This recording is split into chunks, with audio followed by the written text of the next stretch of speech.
ကိုယ့်ဘဝကိုပြန်ပြီးချစ်မြတ်နိုးလာဖို့ဆိုတာအောင်မြင်မှုတွေကြီးပဲလိုတာမဟုတ်ပါဘူးဒီနေ့ကစပြီးပြောင်းလဲနိုင်မယ်အခြေခံအချက်6ချက်ကိုပြောပြပေးပါအိတ်ဆက်ခြင်းကိုအရင်ပြင်ပါပင်ပန်းနေအရာအလုံးကခက်ခဲနေပါပန်းနိုင်တွေထက်အရင်ဆုံးအိတ်ချင်ကိုပုံမှန်ထားပါ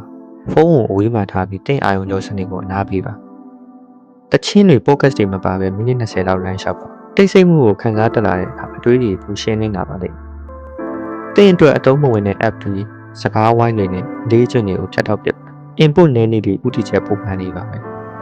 ကြည့်နေုံနဲ့တင်ချိန်နဲ့မနေပါနဲ့တခုခုကိုကိုယ်တိုင်ရေးဆွဲပါဖန်တီးပါပြီးပြည့်စုံမှုစောင့်နေတာအချိန်ဆွဲနေတာနဲ့အတူတူပါပဲပန်းနိုင်10ခုတည်းလမ်းကြောင်းတစ်ခုလေးကိုပဲကျွမ်းကျင်အောင်လုပ်ပါအဲ့ဒီအရာတင့်ကိုယုံကြည်မှုပို့ပေးပါလေဆုံးဖြတ်ချက်တိုင်းကိုသူများစီမှာမမေးပါနဲ့ကိုပြန်ဆန်းစစ်ပါကိုမယုံကြည်ရင်ဘယ်ရမှမြင်မှာမဟုတ်ပါ